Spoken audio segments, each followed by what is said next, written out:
¿Me comentan si ya pueden ver la presentación? Ya se está proyectando, maestra.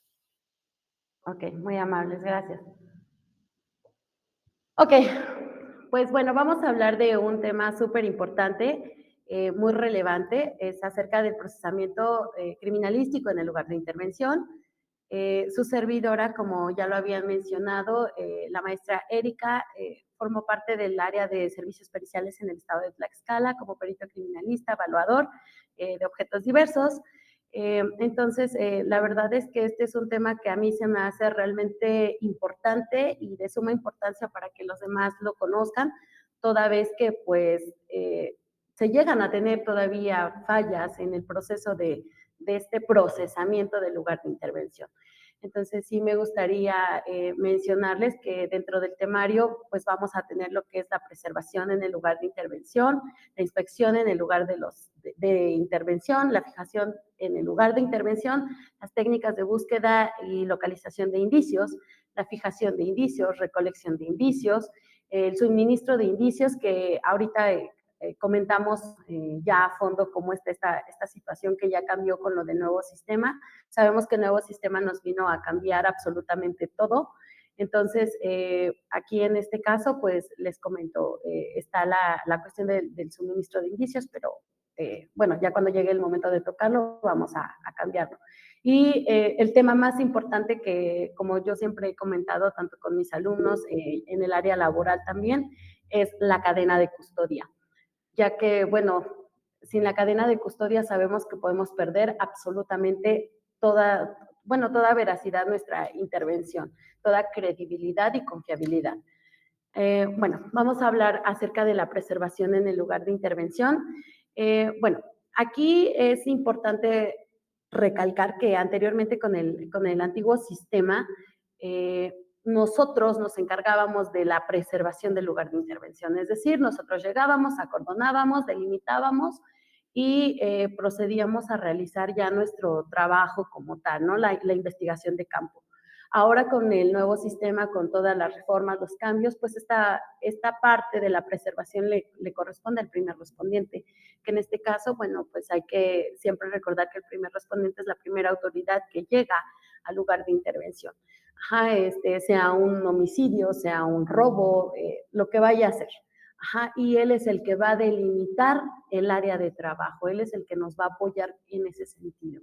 Y bueno, obviamente en este caso las primeras autoridades que siempre llegan, pues siempre son el cuerpo de policía, ya sea a nivel municipal, a nivel estatal, la Guardia Nacional incluso. Ajá, entonces, ellos son los que nos van a delimitar el área para que nosotros podamos tener un área segura de acuerdo al tipo de hecho probablemente delictivo que se esté cometiendo, ¿no? Eh, es segura en cuanto a la seguridad para resguardo de nosotros como, pues como expertos, como peritos, y aparte para, obviamente, no alterar el lugar de intervención. Es importante también comentarles que, bueno, esto también se hace para poder alejar a todos los curiosos que pudieran estar, pues de alguna manera, cerca ahí en el lugar y que nos pudieran alterar todos los indicios, porque hay que recordar que la finalidad de obtener una preservación en el lugar de intervención es tener seguros nuestros indicios también, que no sufran ningún tipo de alteración, que no tengan ningún tipo de absolutamente nada. Ajá, a final de cuentas, el que nosotros podamos procesarlos, pues lleva a cabo que podamos empezar desde un momento, desde el primer momento a conocerlos bien, a tenerlos bien, a cuidarlos bien, ¿no? Era lo que yo siempre les comento a mis alumnos. Hagan de cuenta que un indicio es como un bebé recién nacido, hay que cuidarlo y durante todo el procedimiento que se lleva a cabo, pues es como si nuestro niño o nuestro bebé fuera creciendo, ¿no? Entonces, pues sí, sí es muy importante la cuestión de la preservación. También es muy importante comentarles que va a estar la preservación de acuerdo al tipo de lugar de intervención. Hay que recordar que existen lugares abiertos, que existen lugares cerrados y lugares mixtos. Los lugares abiertos, pues vamos a recordar nuevamente, son lugares donde Maestra, falte al... Dígame. perdón que le interrumpa. No sé si todavía siguen su presentación en la diapositiva número 1 o ya le cambió? Porque no avanzan.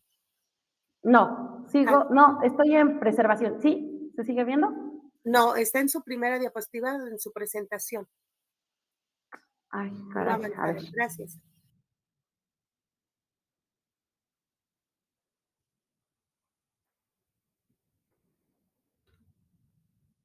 Sí, siempre se mantuvo en el primer slide, nunca avanzó. Ok, a ver, lo checo nuevamente. Permítanme, por favor. No sé qué esté pasando.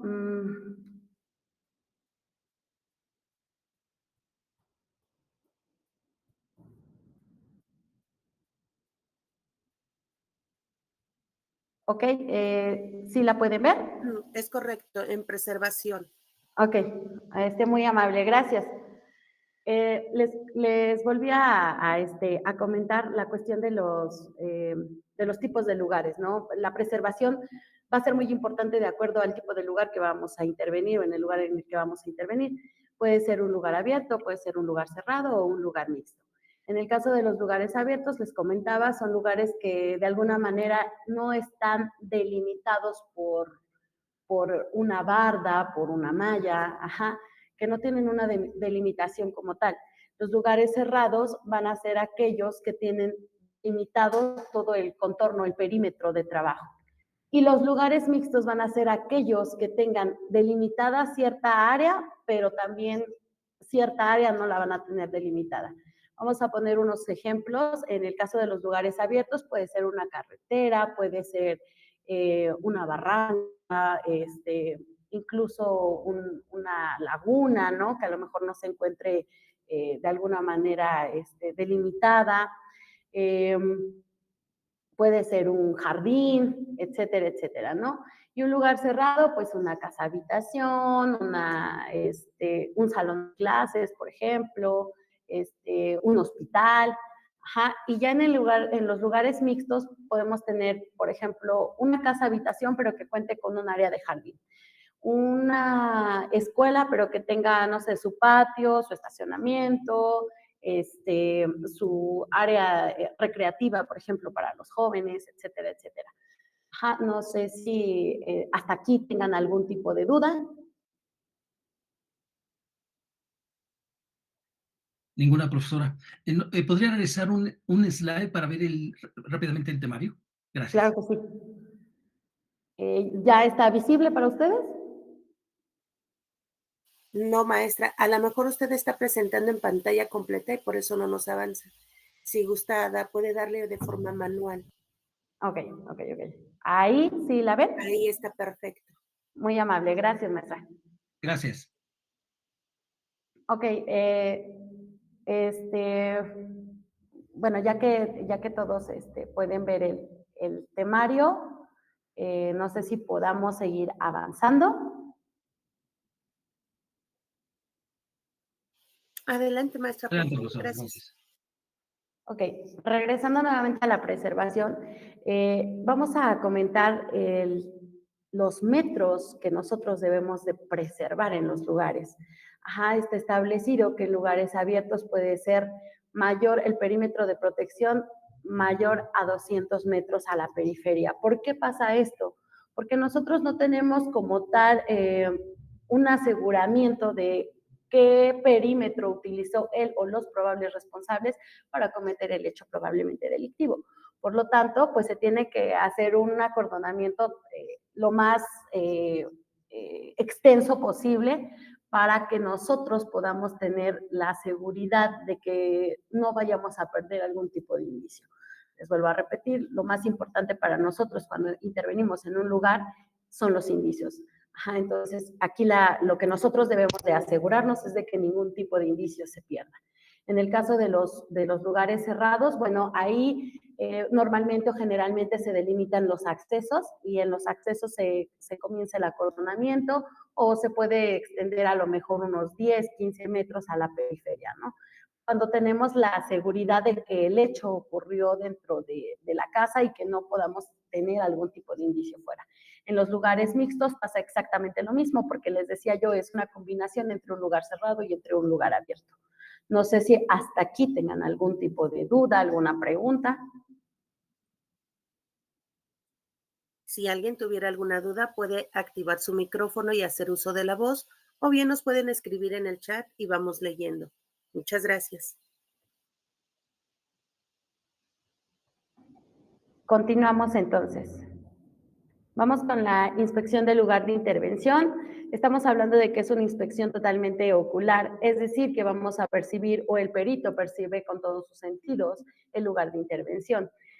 Obviamente que vamos a ser cuidadosos desde el momento en el que nosotros vamos a ingresar al lugar de intervención. ¿Por qué? Porque la finalidad es no alterar de ninguna manera los indicios, ni tampoco alterar el lugar que nosotros vamos a intervenir.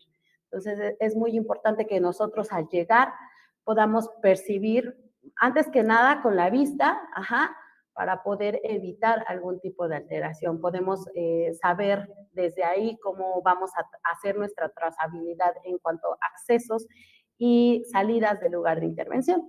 Entonces, esto es muy importante.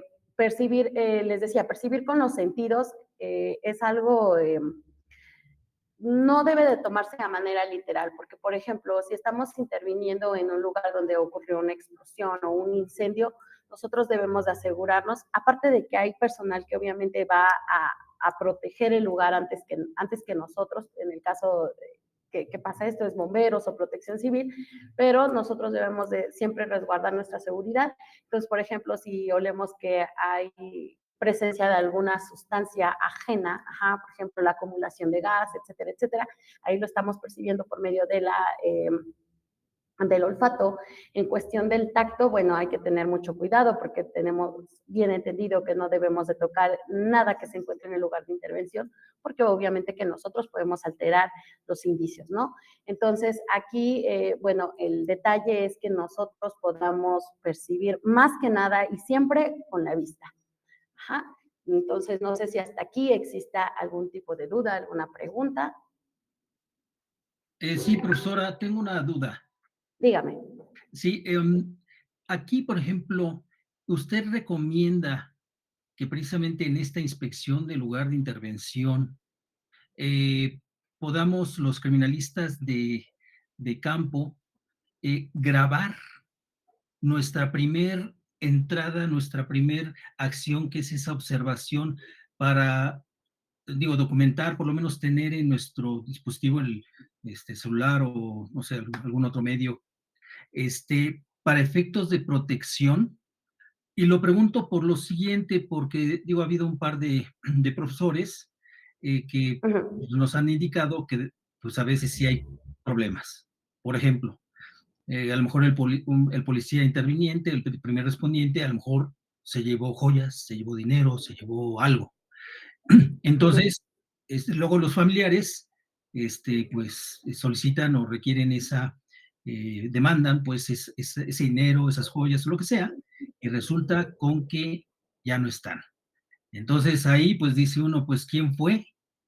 El Sí, claro. policía, o los que estuvieron antes, o el criminalista de campo, que pues recibió bueno, eso lo vamos a ver después, pero que ya empieza a observar y pues al no contar con esa evidencia inicial, pues al rato hay problemas. Esa es una de mis preguntas, si es posible grabar en lo que uno observa para determinar pues en la técnica de búsqueda, etcétera, si es válido. Gracias.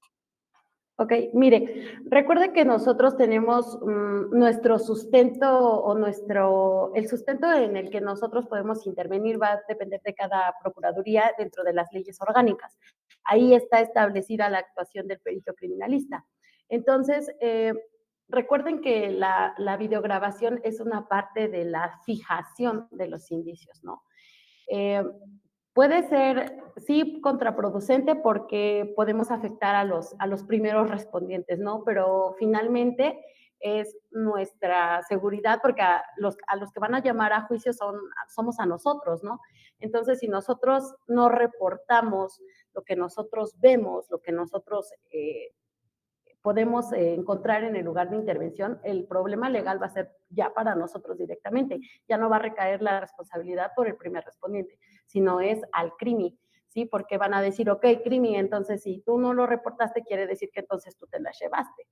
Entonces, ahí a lo mejor una videograbación, pero ya estableciendo que es nuestra otro tipo de fijación, porque recordemos que en la cadena de custodia ahí marca, ¿no? O sea, nos marca una fijación escrita, una fijación fotográfica, una fijación planimétrica, y ahí nos dice, especifique otra, ¿no? Quizá ahí podríamos marcar la cuestión de la videograbación, y entonces ahí establecer que se comenzó a hacer la grabación desde el momento en que nosotros comenzamos a procesar el lugar de intervención. Pero sí es muy importante que siempre nosotros estemos respaldados, que siempre nosotros nos resguardemos acerca de cómo estamos procesando el lugar.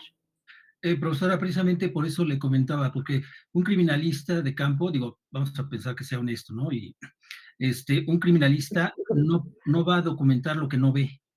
Entonces, por eso, Mm, si en un momento dado, pues entramos y empezamos a procesar y no vemos joyas, pues no vamos a documentar joyas, ¿sí? Y exactamente. al rato, los familiares demandan esas joyas o ese dinero y resulta con que, pues, ¿quién firmó por el lugar? Pues el crimi, entonces el crimi fue el que se quedó el dinero, siendo que el primer respondiente fue el que a lo mejor se lo llevó, ¿sí? Entonces, precisamente esa es la duda que tengo. Obviamente, digo, entiendo que todos los procesos que podemos estar escuchando es el deber ser. Claro, Yo como digo que fui auditor de TI, he sido auditor de TI, pues, pues yo veo los controles y qué control existe para garantizar que alguien, pues no, previamente no alteró, no se llevó, no agregó información, indicios adicionales.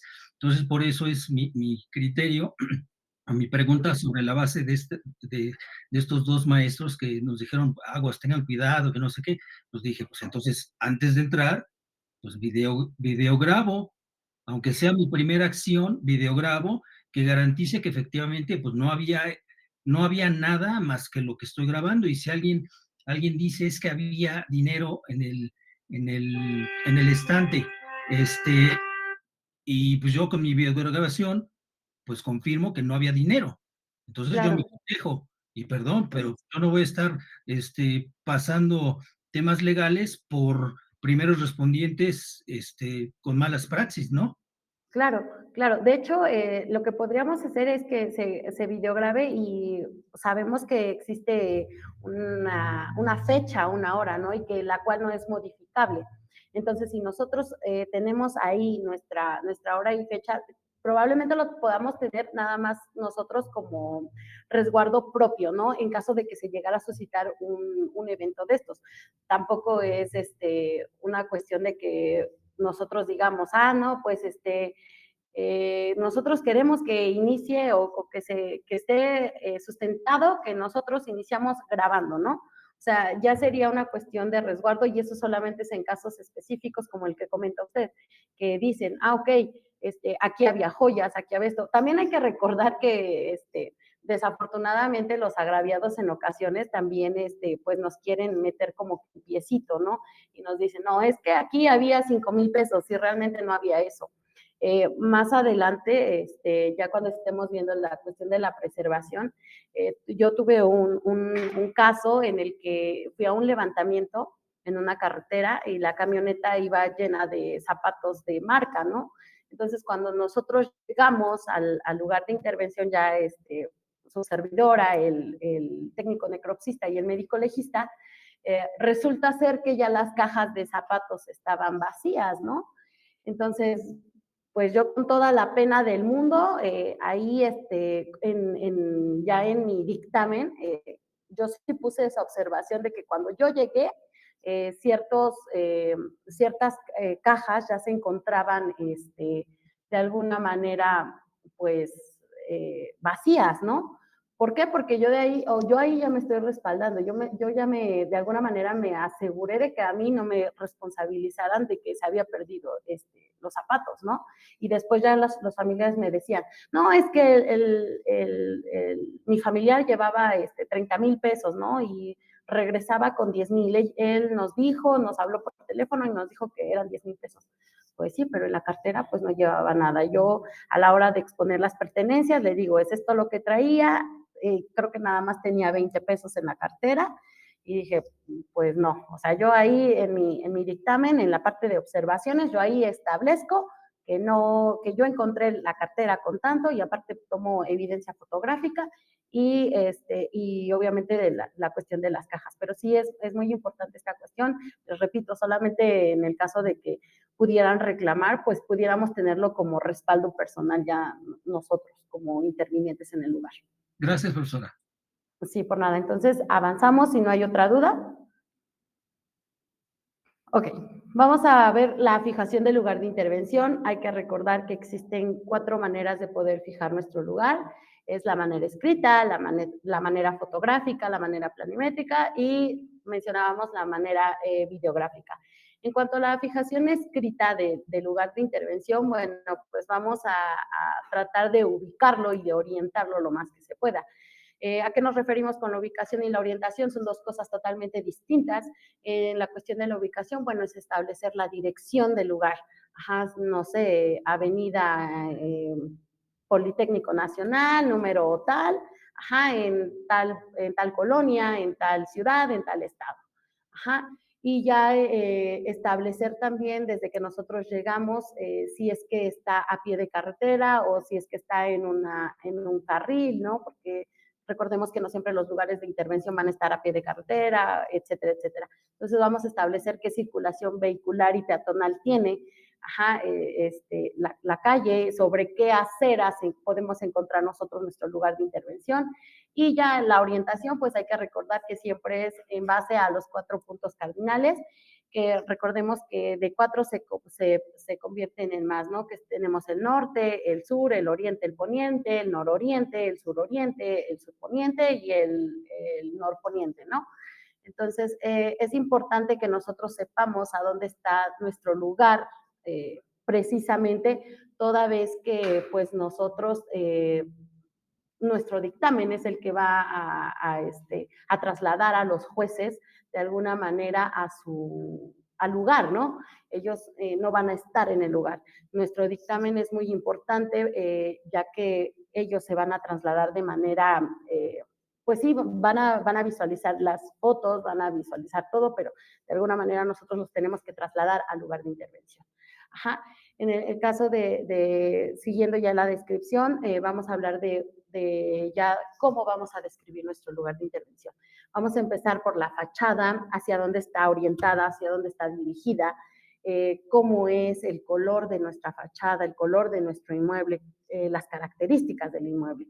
En el caso de que sea un lugar cerrado o mixto, los accesos, cómo son los accesos, si están delimitados, si están abatibles hacia la parte de adentro o hacia la parte de afuera, si los mecanismos de seguridad, de qué se trata, si es un cerrojo, una manija, si es una chapa, ajá, si a lo mejor ahorita ya con pues, la nueva modernidad ya se han actualizado en que en ocasiones son digitales, ¿no? O sea, tienen ya la pantalla táctil, digitas ya tu número o incluso con huellita y ya te da el acceso a tu inmueble, ¿no? Entonces es importante describir qué tipo de mecanismo de seguridad encontramos y obviamente las particularidades ya acerca de los accesos, ajá.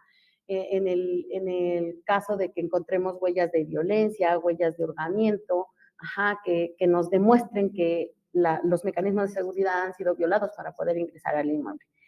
Posteriormente de eso, entonces ya que hayamos nosotros fijado nuestra ruta de acceso, comenzamos a buscar ya o ya establecer una técnica de búsqueda y localización de indicios y entonces comenzamos a describir ya de mayor especificidad el lugar que se está interviniendo, ¿no? O sea, por habitaciones, cómo lo vamos a dividir, etcétera, etcétera, y comenzamos a describir qué observamos en cada punto cardinal. Ajá. Y en cuanto a la fijación fotográfica, hay que recordar que siempre debe de estar establecido de acuerdo a los 4 puntos básicos de la fotografía forense, que hay que recordar que son vistas generales o panorámicas, son medianos acercamientos, acercamientos y grandes acercamientos. Vistas generales o panorámicas es que estamos viendo de manera general el lugar, ¿no? Que podemos a la vista de la persona que está investigando, tiene que hacer una toma donde el lugar se vea completo, ¿no? Ya en los medianos acercamientos, pues vamos a ir tratando de hacer una reducción en cuanto a la vista fotográfica, pero sin perder los detalles del lugar. Ajá. Ya los medianos acercamientos y los acercamientos y los grandes acercamientos ya son en particularidades. Por ejemplo, los grandes acercamientos ya se pueden tomar específicamente a la chapa para que nosotros podamos constatar que ahí no hubo huellas de violencia o que hubo huellas de violencia en los mecanismos de seguridad. Ajá. Y bueno, ya en cuanto a la planimetría, pues se realiza un croquis del lugar de intervención. Al momento en que nosotros intervenimos, se realiza un croquis de manera simple, puesto que en ocasiones pues no llevamos un material como tal, no sé, un iPad o una laptop, ajá, y que en ese momento nos pongamos a hacer como que un diagrama ya del lugar, ¿no? O un o una animación en 3D, que ahorita actualmente ya existen ese tipo de herramientas que son súper buenas, donde podemos hacer una animación 3D del lugar y poder tenerlo ya como tal, como una planimetría, ¿no? Primero les repito, se hace un croquis simple para que después ya nosotros podamos realizar ese croquis a escala del lugar que estamos interviniendo. Ajá. Y bueno, pues la videográfica creo que no hay tanto problema porque es desde el momento en que nosotros comenzamos el actuar, pues se enciende la cámara y nosotros grabamos todo lo que nosotros estamos procesando en el lugar de intervención.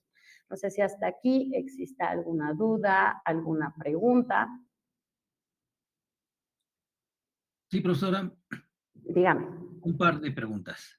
Sí, claro, claro. La primera, em, si no alcanzamos a ver o no se visualiza, por ejemplo, la calle, porque no hay en algún poste, probablemente incluso hasta las calles que están en letreros en la esquina de una casa, a lo mejor hasta ya no son oficiales, pero buscamos las oficiales, las que están en el poste donde dice la calle, la colonia, el código postal. Si no vemos eso, este, primero, ¿de dónde podemos obtener precisamente esa dirección? Del oficio, del ministerio, del MP, Ujú. hacemos válido ese dato o podemos utilizar alguna otra herramienta, por ejemplo, Google Maps, que nos puede indicar la calle. No sé si sea válido. Esa sería una de mis preguntas. Y la Ujú. segunda es, ¿cómo se determina el kilómetro?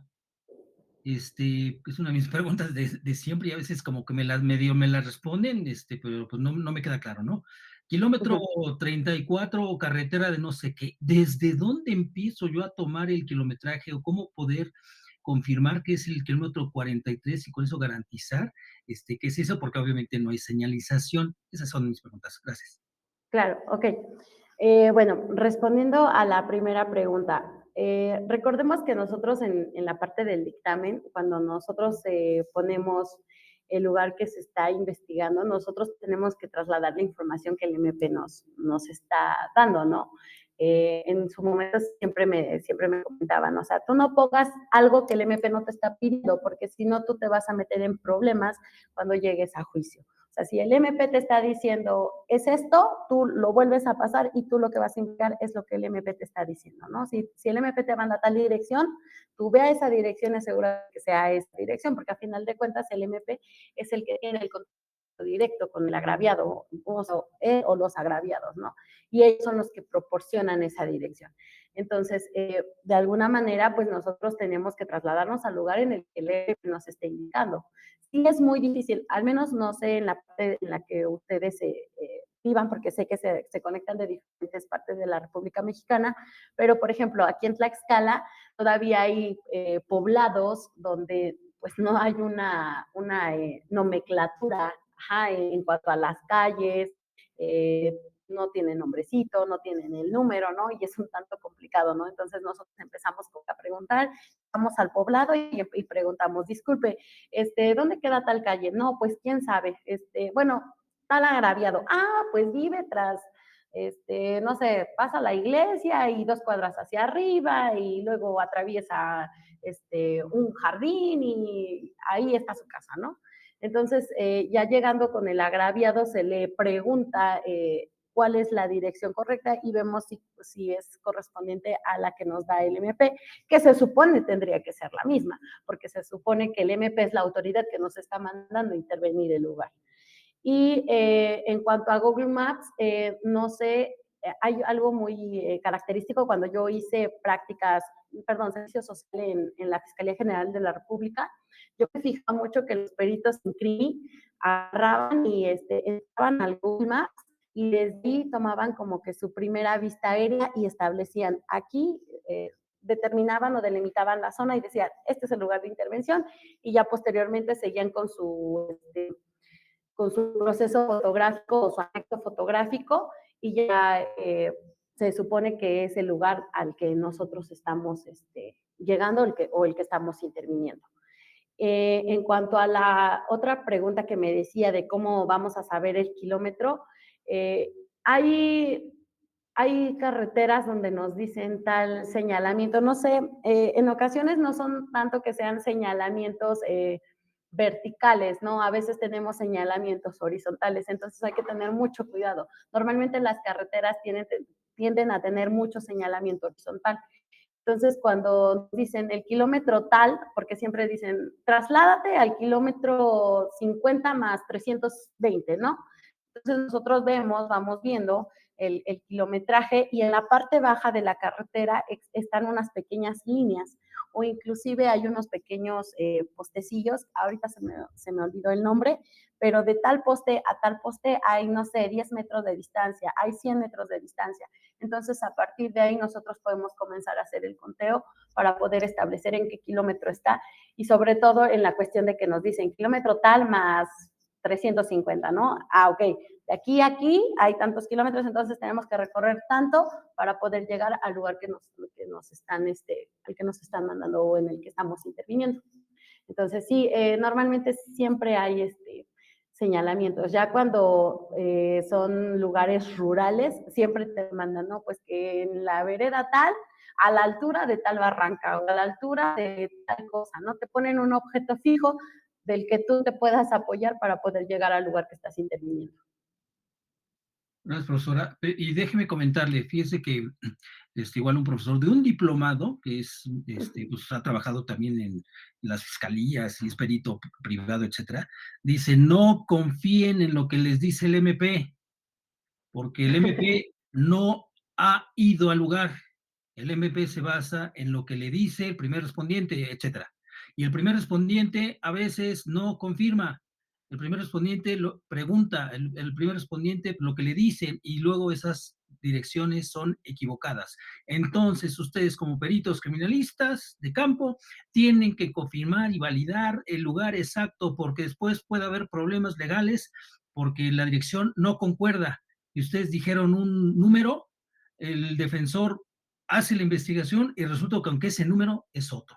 Y nada más por ese simple y sencillo hecho, hay problemas. Entonces, digo, yo no sabía, profesora, lo que usted comenta, efectivamente, ¿no? Debería haber una correspondencia en cuanto a el mismo dato de lo que entrega el MP, pero hijo, ya se contrapone con lo que a mí me dijeron de que el perito criminalista es el que tiene que validar y definir y casi casi garantizar esa dirección, porque es el que va a estar ahí presente, independientemente de que lo mejor sería corroborar lo que dice el MP, pero si viene erróneo, si está mal y resulta con que era otra calle, resulta con que no sé, ¿no? Tenía otro nombre y que le hacemos caso a lo del MP, bueno, digo, yo bajo lo que usted está comentando, pues no habría ningún inconveniente y traslado la misma dirección que dice el MP, pero si hay discrepancia, no sé si esto incluso pudiese acarrear con una investigación del defensor de que la dirección pues estaba mal, ¿no? Sí, sí, sí. Y ese era mi comentario. Y el último, profesora, es, siempre he preguntado, ok, ¿a partir de qué punto empiezo a contar los kilómetros? Porque se me dice, no, pues kilómetro 80. Ujú. Ok, ¿a partir de dónde? ¿De la caseta de cobro? ¿O de dónde empieza a contar el kilómetro 1, kilómetro 2? Digo, para verlo en el tacómetro del vehículo o lo que sea, ¿no? Y no depender de esa señalización que usted comenta, si es que existe. Ok, recordemos que siempre el kilometraje va a empezar desde cierto punto, ¿no? Entonces, ahí de donde empieza nuestro kilometraje es desde ahí donde nosotros vamos a hacer el conteo. Bueno, obviamente, sabemos que pues son varios kilómetros, ¿no? O varios cientos de kilómetros. Habría entonces que ver a qué punto exactamente nos están mandando y saber desde dónde empieza el conteo de los kilómetros. Es como usted decía, ¿no? Que nos diga, no, pues sabes qué, tal carretera inicia en tal caseta, ¿no? Entonces ya sabemos si es, por ejemplo, en una circulación vehicular, perdón, opuesta a donde empieza, pues entonces sabemos que hay que restarle los kilómetros, ¿no? O sea, era algo muy, muy curioso que yo siempre he comentado. Por ahí nos dicen, no, es que en criminalística no ves nada de matemáticas, nada tiene que ver con esto, no vas a ver números, ¿no? Y la mayoría de estudiantes que ingresan a estas licenciaturas dicen, no, pues no me voy a volver a topar con matemáticas. Pues totalmente falso, porque en todo momento nosotros vamos a estar inmiscuidos con las matemáticas, lo que le comento ahorita, ¿no? O sea, si el kilometraje inicia en la caseta, no sé, vamos a poner un ejemplo, aquí en Tlaxcala, de la caseta de San Martín hacia ya Tlaxcala Centro y el hecho probablemente delictivo ocurre en el arroyo vehicular contrario, entonces habría que restar la cuestión de los kilómetros para poder saber que hay una correspondencia. Sin embargo, también nosotros debemos de asegurarnos de que efectivamente se trate de ese kilómetro cuando nosotros nos situamos, tomar placas fotográficas, les repito, la cuestión de los señalamientos no siempre van a ser verticales, también hay horizontales y también podemos ya de alguna manera resguardarlo una fotografía del Google Maps, que actualmente ya está, el kilómetro te saca y ya te dice hasta dónde nosotros nos podemos encontrar. En cuanto a lo que comentaba de la primera pregunta del Ministerio Público, es importante, por eso siempre debe de haber como buena comunicación entre el MP y el perito, ¿no? Porque si bien es cierto que el perito tiene que ir a procesar el lugar y de alguna manera a nosotros nos echan como que la bolita de, no, pues si sale algo mal es responsabilidad del crimen, porque el crimen no está haciendo bien su trabajo, ¿no? Entonces, siempre va a ser muy importante la comunicación. Normalmente, por ejemplo, aquí en Tlaxcala, no sé, les vuelvo a repetir, en los estados que ustedes estén, pero normalmente aquí en Tlaxcala siempre está la comunicación entre el MP y el crimen. ¿Sabes qué, MP? Me mandaste a tal lugar y aquí no hay nada. Ok, déjame ver cómo está el primer respondiente y a ver, vamos a ver entonces en dónde está, que te mande la ubicación, que me mande la ubicación y entonces ya te cambio el oficio, ¿no? Y ya lo hacemos de manera interna, ya no es como tal ya meternos en problemas de que digamos, pues el MP a ver cómo le hace, ¿no? Entonces, aquí siempre he dicho, la CRIMI es mucho trabajo en equipo con las otras áreas, con el Ministerio Público, porque al final de cuentas nosotros estamos trabajando, en el caso de trabajar para la Fiscalía, pues estamos trabajando para ellos. Entonces, si al MP algo le sale mal, que nosotros también va para abajo y siempre los defensores van a estar buscando todas esas deficiencias que nosotros podamos tener en nuestro dictamen y de ahí se agarran y están ahí, ¿no? Ahí hasta que logran echar para abajo el dictamen. De acuerdo, Entonces, profesora. Entonces, me quedó claro que si yo llego a encontrar una discrepancia en la dirección, inmediatamente comunicarme al MP y confirmarle, hay un error, este, tú me dices, o dejamos la que te estoy diciendo o dejamos la que tú dices, ¿no?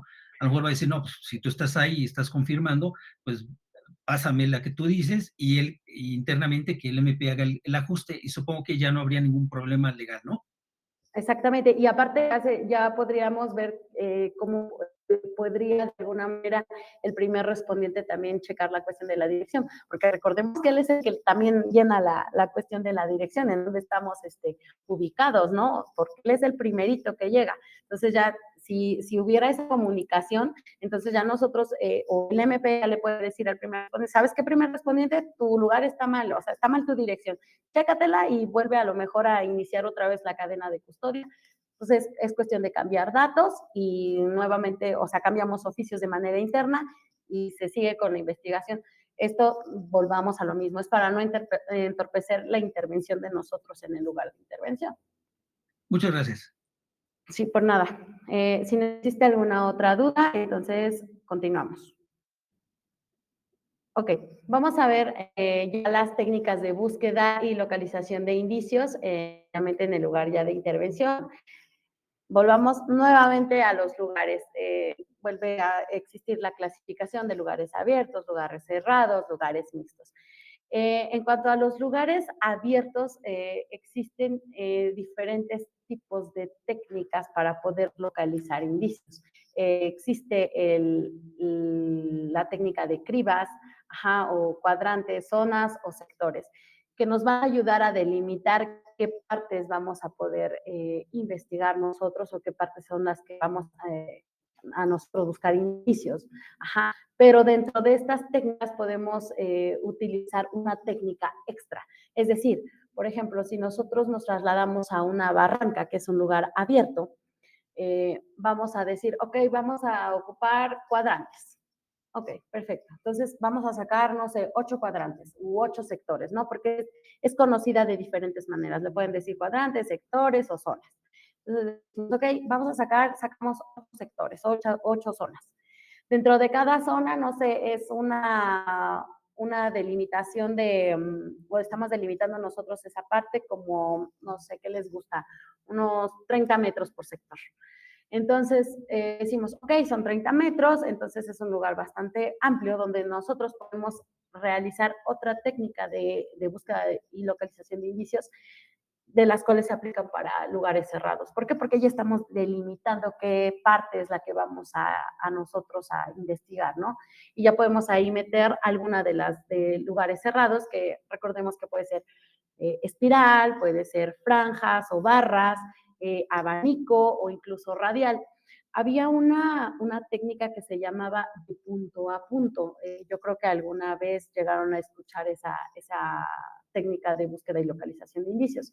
Que decían, sí, ocúpatela de punto a punto.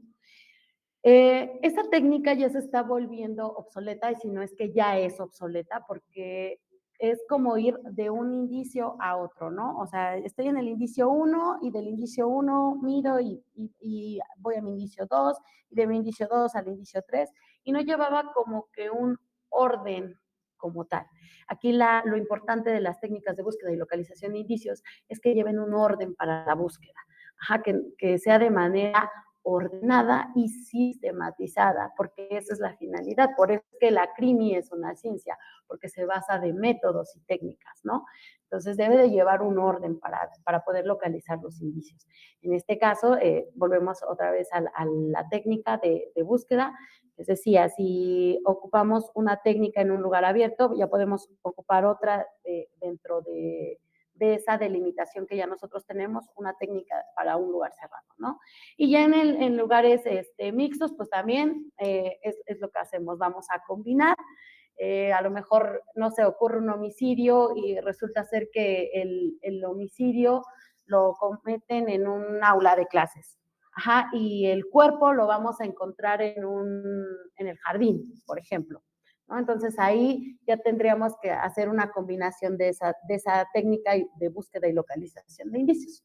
Pero siempre hay que tener como que bien establecido y bien claro qué es lo que nosotros vamos a buscar en cada una de las técnicas.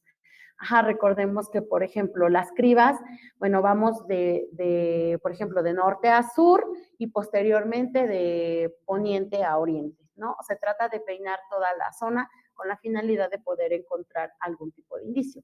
En el caso de cuadrantes, pues delimitar las zonas, a lo mejor porque es un lugar bastante amplio y que para recorrerlo en cribas, pues vamos a tardar muchísimo, ¿no? Entonces decimos, ok, ¿cuánto mide la barranca? Entonces la dividimos por zonas y tal zona es primero, tal zona es segundo, tal zona es tercero, ¿no? Y ahí ya podemos nosotros emplear otra técnica de búsqueda y localización de indicios. Ajá, recordar que igual la de espiral puede ser contra las manecillas del reloj o viceversa. Entonces, es muy importante establecer hacia dónde estamos buscando los indicios, porque era lo que siempre comento, por ejemplo, en clases. No voy a tomar la misma técnica de búsqueda de espiral a como tú la estás tomando. Por ejemplo, abanico, ¿no? Yo puedo decir, yo quiero empezar mi abanico de derecha a izquierda y tú, a lo mejor tu abanico lo quieres tomar de izquierda a derecha. Entonces, siempre es importante que nosotros podamos establecer, ok, la búsqueda de técnica y localización de indicios es en abanico, pero vamos a empezar de oriente a poniente o de poniente a oriente. Ah, perfecto, ya sabemos el CRIMI de qué manera está siguiendo esa técnica de búsqueda y localización de indicios. Es bien importante establecerla hacia dónde estamos buscando, porque usted es CRIMI, yo soy CRIMI, y a lo mejor la técnica que usted quiere ocupar, no sé, en un aula abanico, y yo le digo, no, pues a mí no me gusta, yo quiero utilizar barras, me gusta más utilizar barras a mí. Entonces son diferentes técnicas y van a ser de manera diferente en la que vamos a encontrar nosotros los indicios. Y por eso vuelvo a recalcar, es muy importante que nosotros, al momento de estar realizando la búsqueda de localización de indicios, nosotros podamos decir, ok, es así, pero lo estoy realizando así. Si voy a hacer franjas o barras, que es normalmente llamada de esas dos maneras, sí, empiezo del acceso y empiezo, no sé si el acceso está en el norte, empiezo de norte a sur y así va mi técnica de búsqueda y localización de indicios. Ajá. Y también lo mismo, si son combinadas, establecer para el jardín ocupé tales técnicas de búsqueda y localización de indicios y ya para el lugar cerrado estoy ocupando tal técnica de búsqueda y localización de indicios. Entonces, por eso es muy importante que el criminalista siempre tenga como que bien manejado, bien conocido el tipo de técnica que está utilizando, con la finalidad de que no tenga deficiencias al momento de estar explicando qué técnica está utilizando. ¿Hasta aquí existe alguna duda? Sí, profesora, disculpe, se voy a ser muy preguntón, es que estoy recién No se preocupe, egresado y no se no preocupe. tengo experiencia y pues sí me surgen N dudas con base en lo que he visto, ¿no? O Okay. escuchado. La técnica de búsqueda libre, donde aparentemente los más experimentados son los que la realizan, etcétera. Bueno, ¿es válida, es legal, o de plano es obsoleta, así como la que usted está comentando, que me suena lógico, lo del, lo del punto a punto? Ok, bueno, con esta técnica, en lo personal, a mí pues no la utilizaría. ¿Por qué? Porque no tiene, volvamos a lo mismo, no tiene como tal un sustento. Ajá, podemos hacer como que una mezcolanza, siempre les pongo a los alumnos de ejemplo, oye, o sea, si es una tamalera, si en la tamalera va a haber de diferentes sabores los tamales, pero tampoco te vas a encontrar en el mismo lugar donde está el de chile, el de mole y el de dulce, ¿no? Entonces, para mí el hecho de que la criminalística sea una ciencia debe de tener un orden. Entonces, el hecho de decir, bueno, voy a aplicar una técnica o la técnica libre, ok, sí, pero esa técnica debe de estar o debe de tener sus inicios en otra técnica, ¿no? Y entonces a partir de esa técnica, pues tú estás aplicando la técnica libre, pero inicia en otra. Entonces ahí es donde está como que ya el sustento. Por eso yo les decía, o sea, la cuestión de punto a punto también es bastante obsoleta y esa de alguna manera está descartada, porque de ahí se agarra el MP, ¿no? Y perdón, el abogado, el defensor, y te va a decir, a ver, perito, entonces, ¿qué tal y si yo te muevo tal indicio? O ¿qué tal y yo te paso tal indicio para dar? O tú entras al lugar y pateaste el indicio, ¿no? Entonces ahí ya no hay un orden, entonces, ¿cómo estás haciendo eso? Porque el indicio normalmente estaba entalado y yo te lo muevo y ya te digo, ¿sabes qué? No estaba aquí, estaba 5 metros más adelante, ¿no? Entonces, nuevamente, o sea, les repito, es por eso bien importante para mí que las técnicas sean las que están establecidas para no meternos como que en tantos problemas, porque a final de cuentas, desgraciadamente cuando actuamos para la fiscalía, pues siempre nos van a buscar como que esos puntos de alguna manera débiles en nosotros, ¿no? Y que a lo mejor en el momento de estarlo explicando nos podamos confundir y entonces ahí dice, entonces el perito ni siquiera sabe qué es lo que está haciendo o cómo está procesando el lugar de intervención. Gracias, profesora. Sí, por nada. Entonces, si no existe algún otro tipo de duda, vamos a continuar. Vamos a hablar ya de los indicios, que a final de cuentas es la parte más importante o por el motivo en el que nosotros estamos interviniendo en un lugar de hechos, o en un lugar de hallazgo, o en un lugar de enlace, ¿no? La fijación de los indicios va a ocurrir también de cuatro maneras. Va a ocurrir de manera escrita, va a ocurrir de manera fotográfica, va a ocurrir de manera planimétrica y de manera videográfica. Eh, es importante siempre saber qué tipo de indicio es. Es importante saber siempre o que tengamos siempre claros cuál es la clasificación de nuestros indicios, ¿no? Porque ya sabemos que tenemos indicios asociativos y no asociativos, ¿no? Pero dentro de esa clasificación, esa pequeña gran clasificación, existe otra inmensa, ¿no? Que te va a decir, pues existen los indicios físicos, los indicios biológicos, los indicios químicos, móviles, los fijos, aquellos que son transitorios, aquellos que son permanentes, etcétera, etcétera, ¿no? ¿Qué característica tiene cada indicio? Entonces, por ejemplo, ya hablando ya en la cuestión escrita, pues vamos a describir siempre la ubicación de lugares, por eso, y muy importante que la fijación fotográfica vaya de la mano con la fijación escrita, ajá, y la fijación planimétrica, porque primero vamos a tomar siempre vistas generales. ¿Para qué? Para que haya una relación de los indicios y a final de cuentas se cumplan los principios de la criminalística, ¿no? En este caso, pues sería el principio de correspondencia, que es decir, el indicio está ahí y entonces vamos a ver si de verdad corresponde al lugar que se está investigando. Entonces vamos a describir siempre del indicio la ubicación, ¿ok? Está ubicado en tal lado y está orientado y siempre, siempre, siempre es súper importante que nosotros siempre orientemos los indicios hacia dónde están y siempre hacerlo en L o en escuadra. Ajá, partiendo obviamente de objetos fijos, de algo que no se mueva, que no sea tan fácil de quitar. Ajá, normalmente yo siempre les digo, tomen los muros y empiecen con hacerlo de manera escuadrada. Y luego me comentan, ¿qué pasa, maestra, si el indicio se encuentra de la pared inmediatamente abajo? Ok, perfecto. Lo estás fijando en manera de escuadra. Vas a decir, ok, el indicio se encuentra de la pared del muro oriente en la parte baja, en la parte inferior, ajá, del muro, a tantos metros de tal lado. Ya estás diciendo, no sé, del muro norte, no sé, dependiendo cómo esté la orientación, perdón, del lugar. Entonces ahí, aunque a pesar de que esté inmediatamente en la superficie del suelo, en la parte baja de ese muro, entonces tú ya estás haciendo una escuadra, ajá. Dice, no, pero ¿cómo escuadra? Pero si está en una línea recta. Sí y no, porque tú le estás diciendo que se encuentra inmediatamente abajo del muro y ya tomas el otro muro de referencia.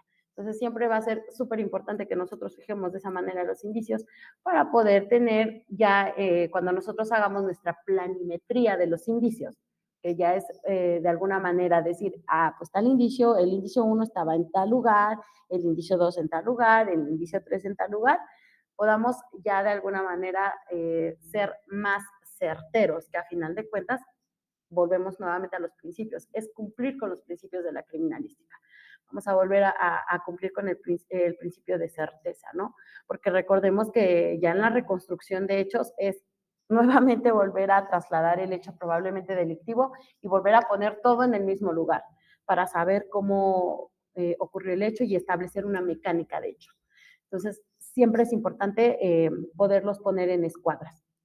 Y sobre todo siempre utilizando testigo métrico, el indicador, que es muy importante, porque hay que recordar que si nuestro indicio no tiene un indicador y un testigo métrico, es como si el indicio no estuviera ahí. Entonces, súper, súper importante siempre tener nuestro testigo métrico y nuestro indicador del número del indicio y de que ahí en nuestra reglilla o en nuestro testigo métrico se establezca, pues se trata de tal averiguación previa, es tal hora, es tal fecha, y entonces de alguna manera ya tener como tal ahí nuestro sustento de ese indicio, ¿no? Y recordar siempre que el indicio siempre va a llevar una hora, ¿no? Que haya una correspondencia de cómo estás tú procesando el lugar de intervención. Ya pasando a la fijación fotográfica, les decía, debe de haber una vista general para poder asociar los indicios en el lugar que estamos interviniendo. Ya los medianos acercamientos, pues normalmente se toman 3, 4 indicios que sea una vista donde puedan existir. Ah, ok, el indicio 1 estaba cerca del indicio 4 o del indicio 3, ¿no? Dependiendo de la técnica de búsqueda y localización de indicios.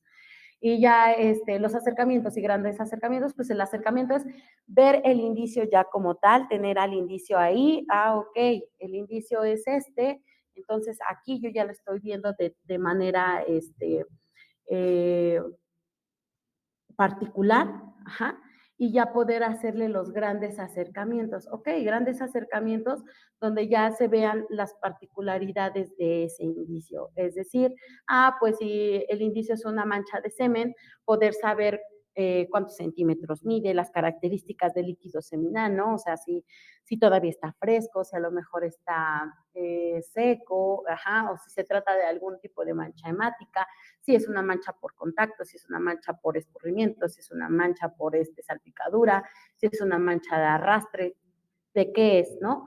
Entonces ya tomar más particularmente la cuestión de los indicios, esas características específicas, ¿no? O sea, a lo mejor en un acercamiento vamos a decir, ok, la mancha mide tanto, y entonces tomar una vista baja de ese indicio y ver hacia dónde llega o hacia qué dirección va esa mancha.